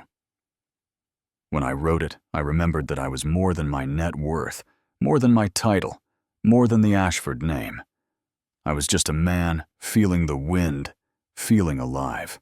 I'm leaving this letter for you because I'm terrified, Victoria. Terrified that I've taught you the wrong lessons, that you'll inherit my hotels and my money and my terrible habit of choosing success over living. That you'll measure your worth in spreadsheets instead of sunsets in board meetings, instead of belly laughs. I want more for you than I wanted for myself. So here's my final advice, hidden in a motorcycle and a prayer. You don't have to live like I did. You can build something beautiful and have a life. You can be successful and be happy. You can choose love and adventure and messiness, and joy, all the things I sacrificed for a legacy that will crumble eventually anyway. Be braver than I was, sweetheart. Choose differently. Choose life. I'm so proud of you. Not for running my company, for being you. For the kindness in your heart, and the fire in your eyes, and the way you refuse to accept anything less than you deserve. All my love. Always, Dad. P.S. Whoever brought this bike back to you, that person is a gift. Don't be too stubborn to see it. Victoria's voice broke on the final words. She sat there, tears streaming down her face, her father's letter clutched to her chest. Ethan wrapped his arm around her shoulders, pulling her close. Lily pressed against her other side, her small hand patting Victoria's arm in wordless comfort. He knew Victoria sobbed. He knew I'd end up like him, alone and successful and miserable. That's why he did this. That's why he trusted fate to bring me the message when I needed it. But you're not alone, Ethan said gently. You found the bike, You found the letter, and you found us. The PS Victoria pulled back to look at him through her tears. Ethan, he's talking about you. He's talking about you. I'm just a guy who bought a motorcycle. You're the gift. Victoria grabbed his face, her wet eyes blazing with intensity. Don't you see? My father somehow knew that whoever brought this bike back to me would be important, would be what I needed. And it was you, Ethan. It was always you. Lily tugged at Victoria's sleeve. Miss Vic, are you okay? Victoria laughed through her tears, pulling the little girl into a fierce hug. I'm okay, sweetheart. I'm better than okay. She looked at Ethan over Lily's blonde head, her expression full of wonder. I think my father just gave me permission to be happy. Ethan felt tears burning in his own eyes. Then let's be happy, he said. Let's choose life. Just like he wanted. Victoria nodded, her smile watery but real. Let's choose life. She agreed. Together. The board meeting 2 weeks later was nothing like the one that had come before. Victoria walked into the conference room wearing her favorite red dress, the same one from their first date, which Ethan had learned was actually a battle uniform of sorts, the outfit she wore when she needed to feel powerful. Her blonde hair was down her posture, perfect, her expression revealing nothing of the emotion churning beneath the surface. The board members were already seated, Franklin Hughes at the head of the table, where he clearly thought he belonged. His smug expression suggested he expected another opportunity to question her judgment, to chip away at her authority, to advance his long campaign, to take control of the company her father had built. He was about to be disappointed. Thank you all for coming. Victoria began, her voice carrying the authority of someone who knew exactly what she wanted. I've asked for this meeting because I have several announcements to make. Hughes leaned back in his chair, arms crossed. We're all ears, Victoria. First, I'm restructuring my role within the company. She let the words land before continuing. Effective immediately. I'm promoting Daniel Cheng to Chief Operating Officer with expanded responsibilities. He'll be handling day-to-day operations, while I focus on strategic vision and guest experience initiatives. Murmurs rippled around the table. This was not what they'd expected. Additionally, Victoria continued, I'm implementing a new work-life balance policy for all employees, starting with myself. No more 18-hour days, no more sleeping at the office. The company will survive just fine without my constant presence, and I've decided that surviving isn't enough anymore. I want to live. Hughes's face had gone red. Victoria, this is highly unusual. My father worked himself into an early grave. Victoria interrupted, her voice sharp. He died at 53 alone in his office, reaching for his phone to check his email. That was the legacy he left me. Not just the hotels or the money, but the example of a man who sacrificed everything human for everything profitable. She pulled a paper from her portfolio and placed it on the table. This is a letter he wrote to me before he died. He hid it in his motorcycle, hoping I'd find it someday. Hoping I'd read it and make different choices than he did. She met the eyes of every board member in turn. I intend to honor that wish. Hughes reached for the letter, but Victoria slid it back toward herself. The letter is personal, but the relevant part is this. My father wanted me to choose life over legacy, to find happiness instead of just success. That's what I'm doing. She paused, letting the weight of the moment settle. I'm in love with a good man, a kind man, a man who sees me as a person rather than a portfolio. If anyone at this table has a problem with who I choose to spend my life with, I invite them to tender their resignation immediately. Silence fell over the conference room. Hughes's face had progressed from red to purple. 3 of the shareholders. I hold 51% of the voting shares. The shareholders will manage. Victoria smiled, but there was steel underneath it. Are there any other objections? No one spoke. Good. Victoria gathered her things. I have a life to get back to. I'll see you all at the quarterly meeting. She walked out of that conference room feeling lighter than she had in years. The weight she'd been carrying since her father's death, the pressure to prove herself worthy of his legacy, the constant fear that she was failing, it all lifted in the space between one breath and the next. Her phone buzzed. A text from Ethan. "How did it go?" Victoria smiled as she typed her reply. "I chose life. I'm coming home." 1 year later, on a perfect summer evening, Victoria Ashford married Ethan Carter in the lobby of the Monarch Hotel. It wasn't a grand affair. No celebrity guests, no designer gown that cost more than a house, no elaborate reception with ice sculptures and string quartets. Just close friends, family, and the employees who'd become like family over the years. Rachel Martinez served as maid of honor, dabbing at her eyes and declaring repeatedly that she was a genius who deserved all the credit.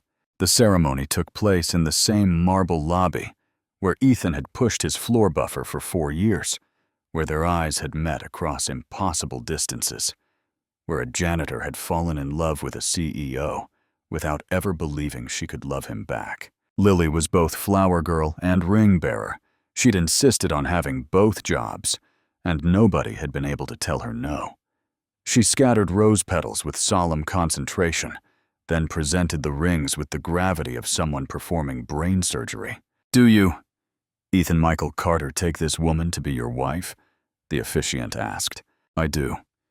Ethan's voice was steady, his eyes never leaving Victoria's face. "Forever and always." "And do you, Victoria Rose Ashford, take this man to be your husband?" "I do." Victoria smiled through happy tears. "Forever and always." When the officiant pronounced them married and told Ethan he could kiss his bride, Lily cheered so loudly that it echoed off the marble walls. The guests laughed and applauded, and somewhere in the crowd, Ethan could have sworn he heard Grace's voice whispering, "Finally, it's about time." The reception was held in the hotel's garden fairy lights, strung through the trees of good food, and better company filling the warm summer air.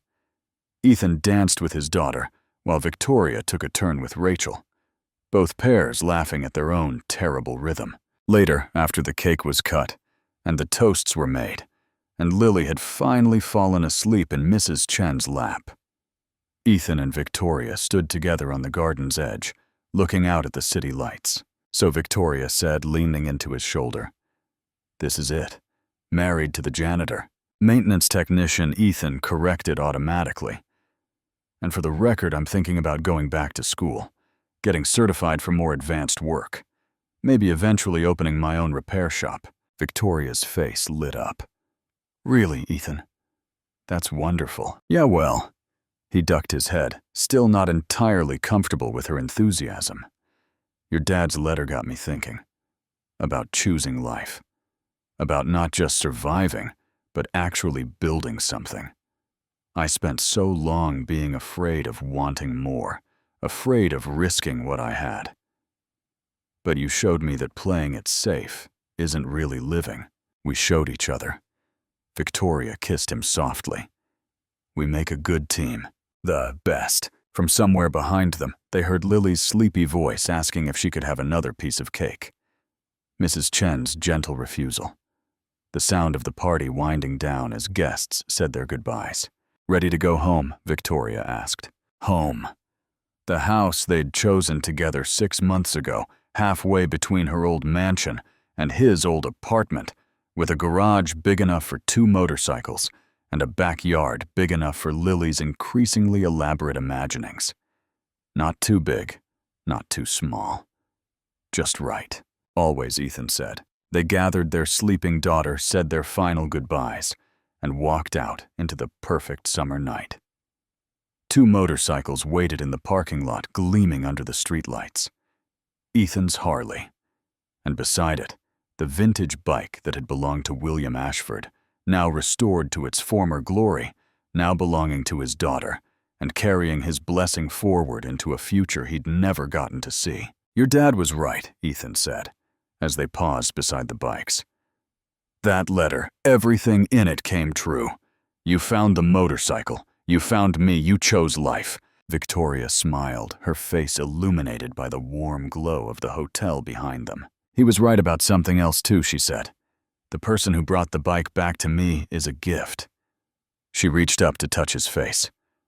You're my gift, Ethan Carter. You and Lily. You're everything I didn't know I needed. Ethan pulled her close, kissed her forehead, breathed in the scent of her perfume, and the summer air, and the endless possibility of their shared future. Let's go home, he said. They rode through the San Diego night side by side, the wind in their faces, and the stars overhead, and their whole lives stretching out before them like an open road. 2 years ago, Ethan had been a widower and a janitor, convinced that love was something that happened once and never again. Victoria had been a lonely CEO trapped in a legacy that was slowly crushing her soul. Now they were a family. Imperfect and unlikely, and absolutely undeniably real. Friends, if this story touched your heart, if it reminded you that love doesn't care about job titles or bank accounts, please hit that like button and subscribe to our channel for more heartwarming tales. Share this video with someone who needs to remember that sometimes the person you're meant to be with has been right in front of you all along. Your share might be exactly what someone needs to hear today. And always remember, you are complete exactly as you are. You are enough. You just need someone brave enough to see it. Thank you for watching, and we'll see you in the next story.